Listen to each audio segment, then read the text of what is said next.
This is DJ 745 for World of Reggae, live and direct here in Jamaica. I often feel that I have the very best job in the world because it's not every day that you have the opportunity to sit down for an in-depth conversation with probably one of the most prolific songwriters in the history of Jamaican music. Mr. Bob Andy, welcome to all the viewers. You're DJ? 745. Bob Andy, artist, 876. Right, okay. So we are here in... Fine. I'm fine and welcome. Happy to see you guys. We are as well. We're here at the Police Officers Club, here in the heart of Kingston, Jamaica. How are you doing this morning? I'm alive and well, and it's the best day of my life because I'm alive. And since the only time is now, I'm seizing the opportunity at this moment to be as well as I can be. That is very good to hear. Now, we're celebrating a musical milestone at the moment for yourself, I feel, because it is around about 40 years since you released a seminal album, Lots of Love and I. And at the same time, I believe it's around about 55 years since you very first took your first little footsteps into the music industry. How does that make you feel? It's unbelievable. To the extent that when I took those first little steps, I never saw today. I couldn't imagine that out of that would come all of this. So I'm still a little bit bewildered, a little bit still learning what it is that I do and who is it I'm being. And that's a daily, minutely step. So I'm just awfully wonderful, or not in terms of awful, but awesome, that I am able to be around and to see the world evolves politically, scientifically, and all the other alleys. Right. I guess that, throughout your life, not just in the music, but in life in general, you've seen many positives and negatives. What's your take on that?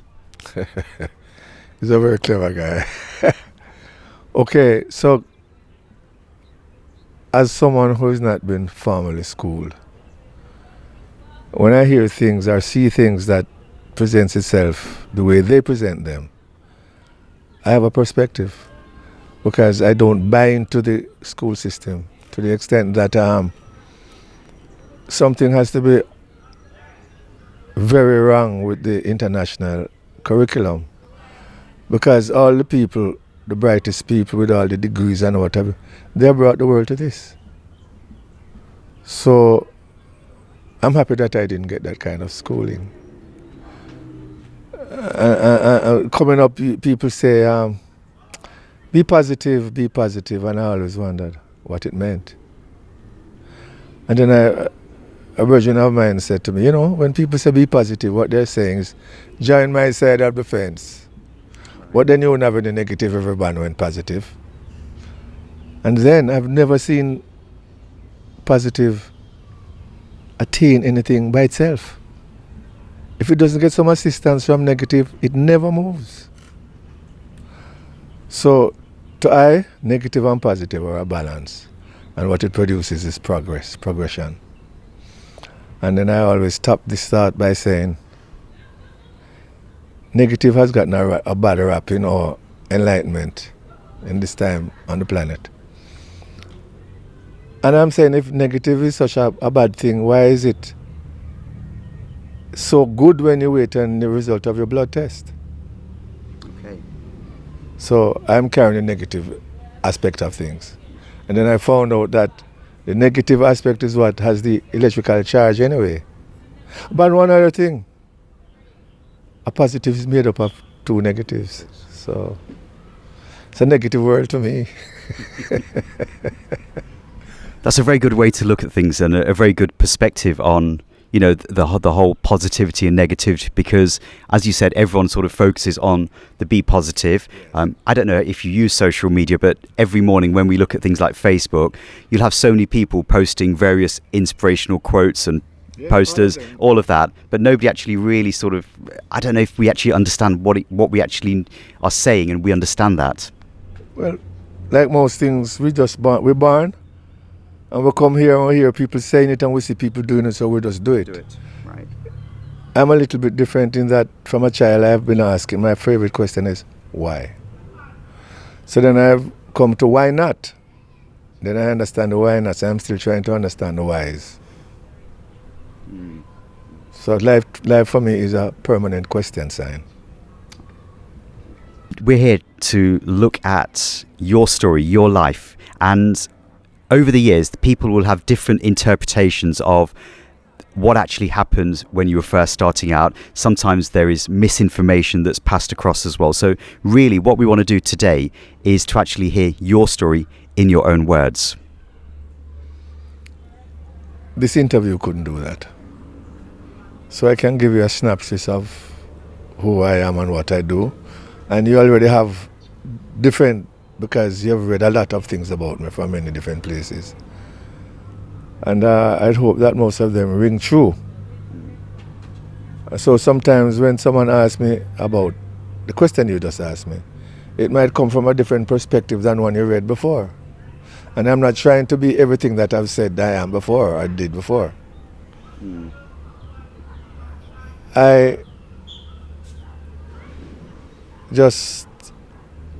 First thing I know about life is that as a child, at one point, is that I was in the middle of the rural areas. And it occurred to me that this that is happening to me at that point in time is what life was, or is. And I was so thrilled at that realization. Hadn't spoken to anyone, didn't get any information consciously or subliminally as far as I'm concerned. And so realizing that this that I'm experiencing is life then occurred to me, but then I'd want this to be forever.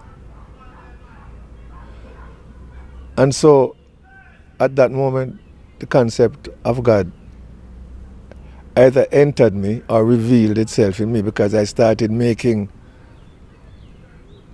a pact with God that I don't know why I thought I needed to have a sacrifice, but I wanted this to last forever. And if I had to give up a toe, I looked at whatever I could live without so that I could have this forever. And I still maintain that concept today. And all of that took me from a space of nowhere or no one, because this past week, this is Saturday. What date of February is today? Today's the 9th. Well, it's about the 7th or the 6th, it dawned on me fully, or I fully accepted that what I was in life, for whatever reason, I was abandoned as a child. And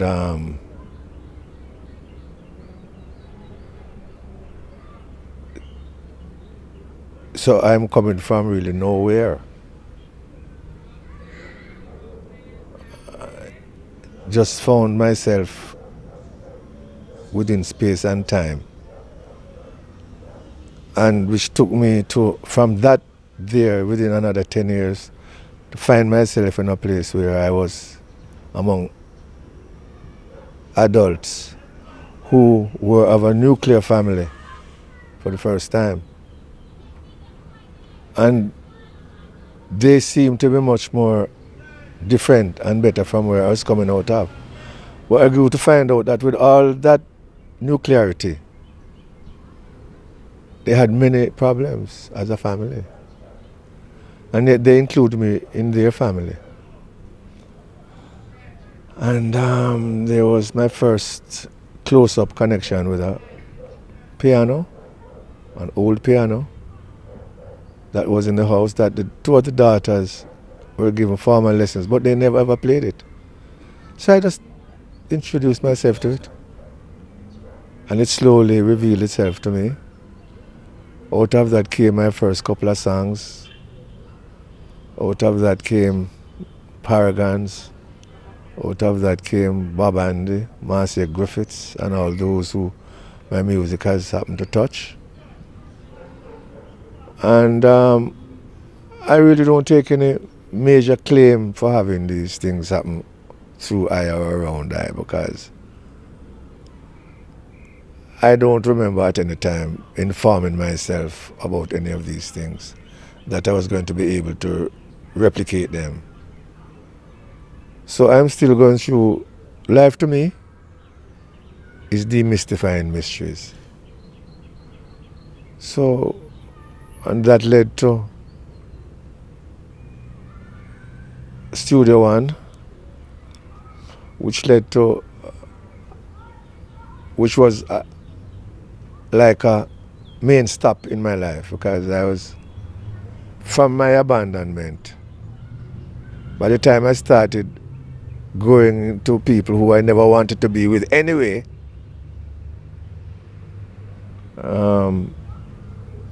started, or a philosophy was how my mind developed, because I could only see things how I heard them, felt them, see them, understood them. And that took me into understanding friends, because when you don't grow with a family, you don't quite have the practice of sharing or empathizing or knowing what loyalty is and things like that, all those things. So you become loyal to yourself, or you just, I guess, coming at this point, all I know about myself is selflessness. I don't have any desire to be selfish. I mean, for me, if I have the nicest thing I've ever had, it wouldn't be nice if I weren't able to share it with someone else. And so, before I recorded a song for myself,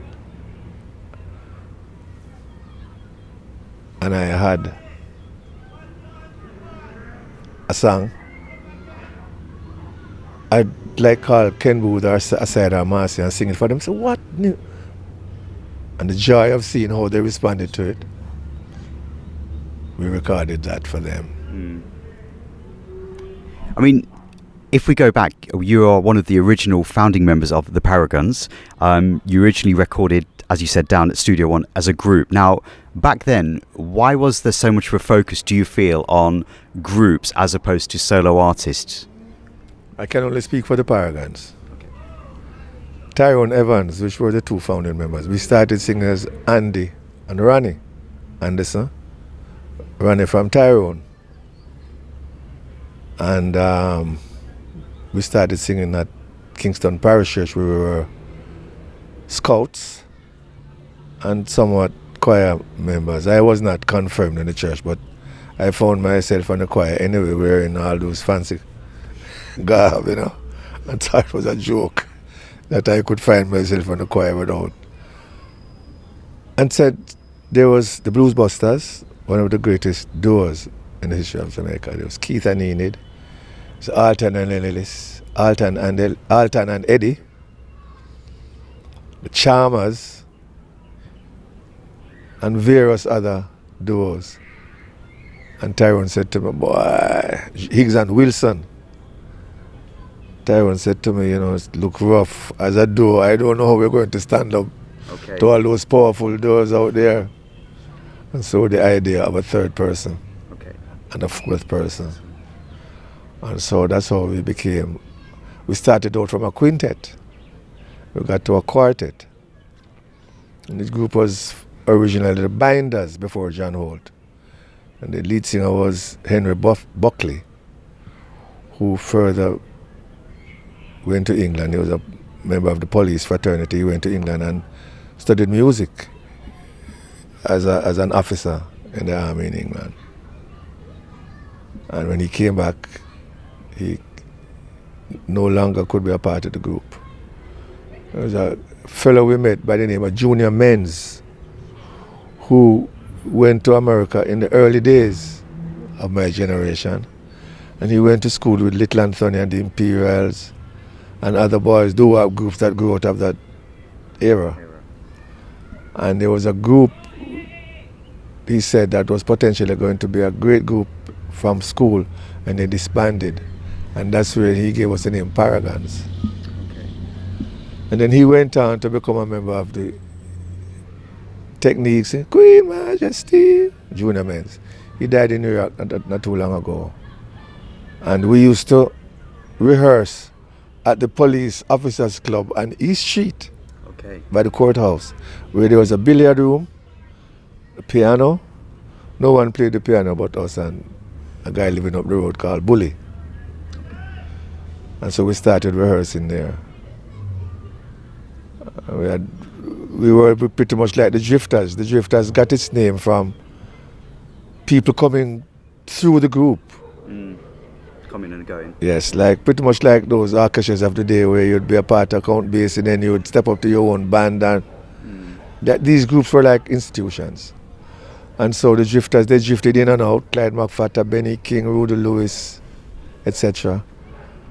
until the group just went along that road. Singers replacing singers and into different eras of hits.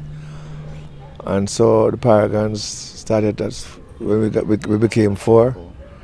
And then we started rehearsing at just after two of my favorite persons died the same age, Sam Cooke and JFK, 63. When did JFK die? All right, somewhere there. We started rehearsing at Evans' house, looking for a lead singer. Guys came in and out. And one day someone passed and heard us singing and said, I have a good friend of him, can sing with a good in him, named John Holt. He told us how to find John, so we went down to John's house. Saw his mother, who was so really very happy to see some decent looking boys coming to check John. And she gave him the message and he came to where we were. And that's who we were looking for. Because he had already had an established voice. He had done the Rising Stars of those days and had gone through the rigors of audience interaction and so on. So we started singing the songs of the day.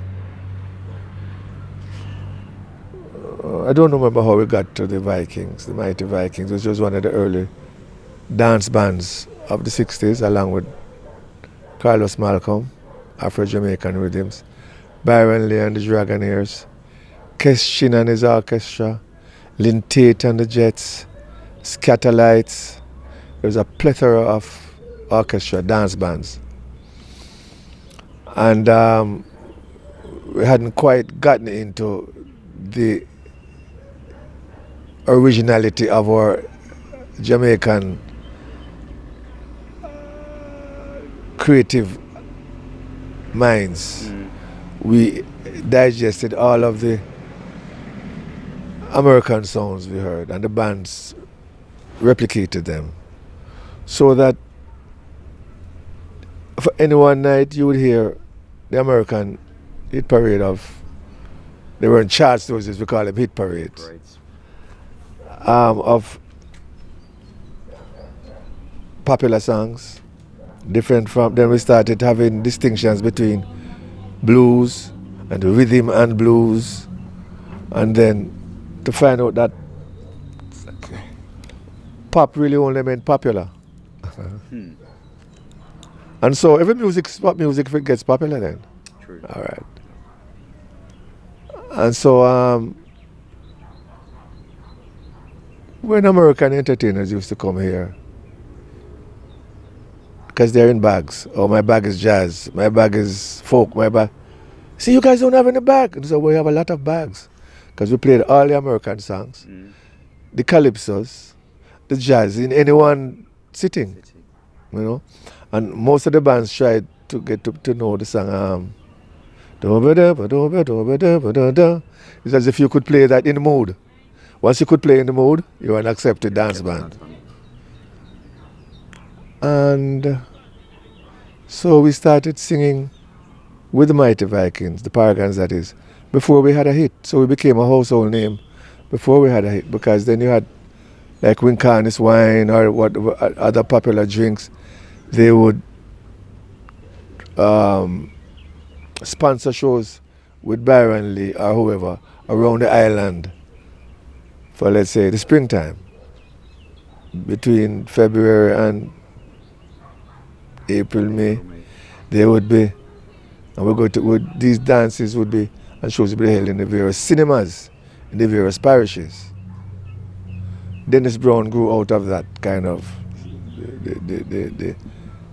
the Sparrow Martin. What is Train to Scaville. What's the name again? Ethiopians.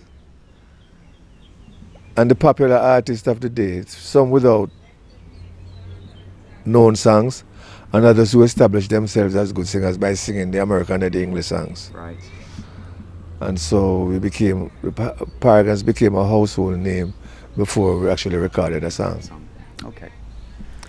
And I mean, your catalogue of music is so vast, and you know we can't disregard the works that you've mentioned that you did at Brentford Road, and we can't disregard the works that you did in combination with Sister Marcia Griffiths. But really, today's focus is on an album that you recorded maybe around about the year 1978-79, Lots of Loving and I.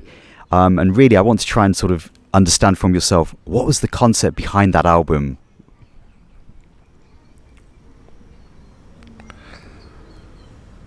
Some things were happening around me, people getting killed, and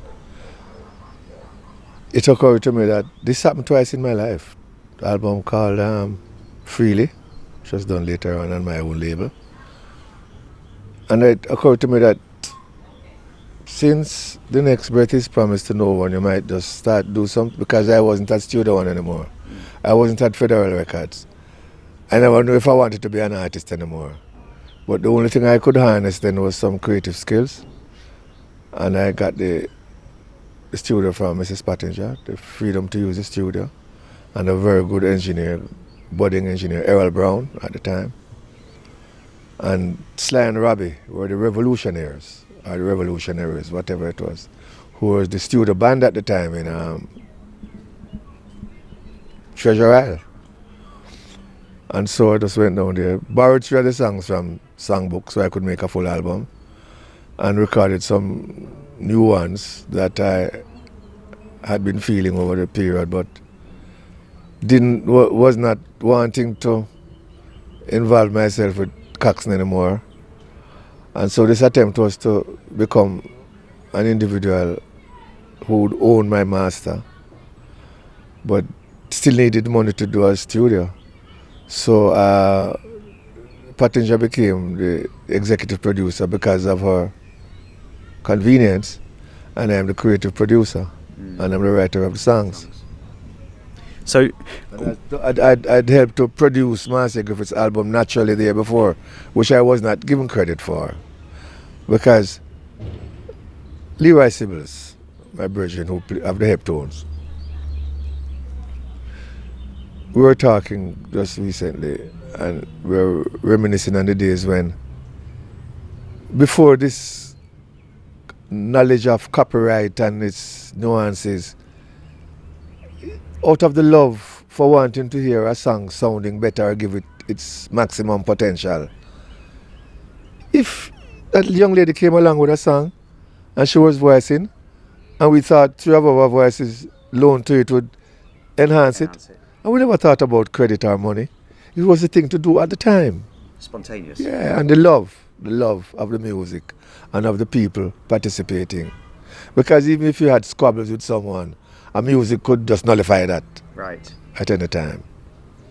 And as much as we started learning about competitiveness, we also started learning about how competition can be good. Now, my problem, like we're having the schools in right now, when you have children getting outstanding awards from so-called outstanding works they can do amidst their peers, the peers feel like they're not up to scratch because they can't stand the competition. So from the first day you go to school, you know that your friend is not really your friend because you have to be better than him, one or her, one way or another. That's now one of my problems with the present school system. Stacked against justice and fairness.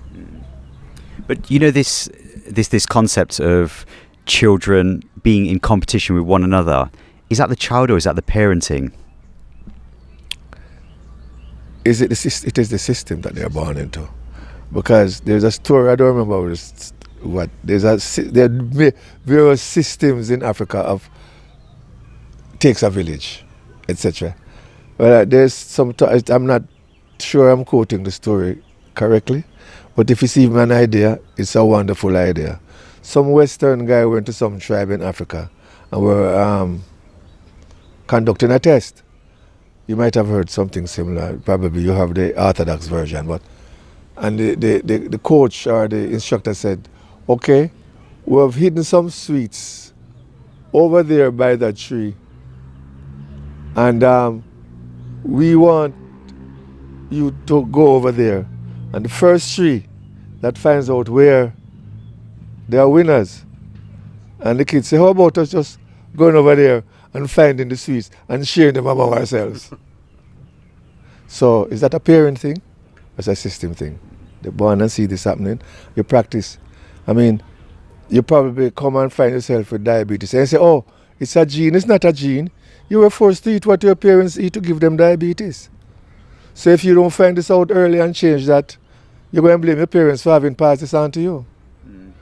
So I am coming from a concept of minus zero. That means everything in my life is a plus. Because that's how it seemed to me. And it doesn't necessarily mean 10 bottles. Could be 10 ideas. But once it materializes, it sends people crazy. Did you see The Gods Must Be Crazy?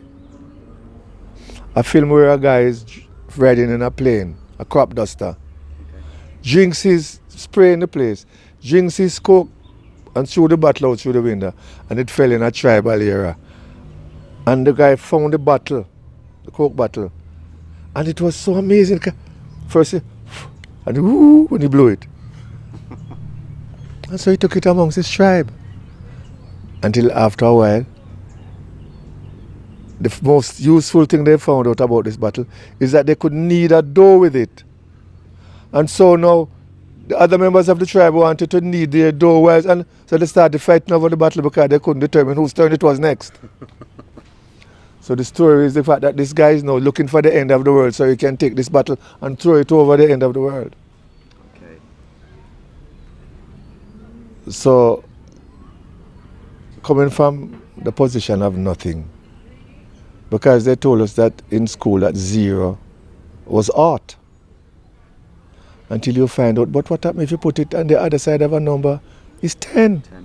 And millions. So zero is the most important digit there is then. So somebody lied to us about the concept of zero. Because everything had to come out of zero.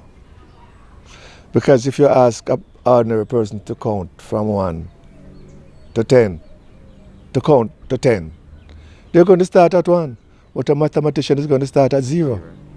So then when you get to 9, it's actually 10 digits you have. So 99 is really 100 digits.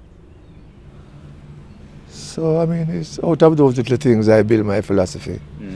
But not because they say it's so, but because they say it's not so. And I had to make sense of what is not so. And so I coming out of a group where I was, one of the fights I had in Paragons that I knew John Holt had my reasoning, gifts and talents. A gift, you can just pull the bow, the ribbon, and use it right away. Right. A talent you have to develop. So I formed a group to develop my talent and share my ideas with young people like myself. However, John Holt, who had a gift, became quite, and I love him dearly. And I understand that. Became quite obnoxious with the fact that he was so much more obviously stronger than us. And when this thought became a behavior, I decided I'd leave. And so, Tyrone and myself, who started at Parish Church one Friday evening in 1966, went down to Parish Church, and he said to me, that year we entered the year that Bam Bam won the festival. 1966 was the same year His Majesty came here. We fired John Holt from the group and brought in Vic Taylor, who went along to sing with Byron Lane Long. And Vic Taylor used to sing with a group called the Monarchs. He came to sing with the Paragons. I wrote a song for the festival. You know what the Jamaica Festival is about? Songs for festival competition. And the best one is what they use, is to celebrate the festival. For the first year, 1966, they had known names enter the competition. So the Blues Busters wrote a song, I'm a Happy Man. Joe Higgs wrote a song, I don't remember. Winston Samuels wrote a song. Derek Hyatt wrote a song. Paragons wrote a song, Remember Me. So we were writing love songs, and some were writing songs meant for celebrations. But it was the year, like I said, when the 10 of us, and we did the rounds, and Bam Bam won the competition. After which I went to Parish Church, and Tyrone said to me, well, Keith, Vic Taylor is a very good singer, but John is more compatible for the group. I said, that's so true. And I understand that, and I respect that. However, if John comes in, I'm stepping. I said, you can't. I said, but of course I can. So I left. I had gone to Studio One with the Paragons, with our first recording, a ballad called Love at Last. And Coxon was most awed with my creativity, because I was teaching the harmony. I was telling the band, transmitting my idea of the accompaniments to the band, because I don't read and write music. And I was picking the keys for the boys, and so Coxon was. So after that breakup, when I turned up at Coxon's studio, I mean, I was a utility man, but I didn't know it. Okay. Because then he said, wow, man, I mean, it's like a long last relationship renewed. And the idea of writing a song or auditioning a group, because I played all those roles. But then I had to eat from day to day, so I went to Cox and I said, but you have to have something. I'm going to have to wait on royalties. That might never come. I need to do something so I can get paid at the end of the week. Or one day, whichever day you want to pay me from. Says, well, the only work we have here now going is to take records out. Didn't have a salesman, so I had to pack those records in boxes of 25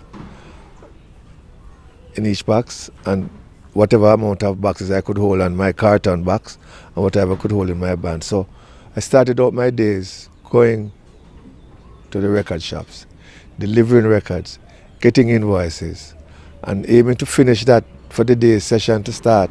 Because 5 days a week, Coxon had a live session from anywhere between 10 o'clock and 6 o'clock. The studio was a haze with ganja smoke and stories and people finding keys and people adding melodies. And so as difficult as the work was to foot it to all those record shops, I bust it wherever I could. The real reward was to go back to see the creative aspect of the day.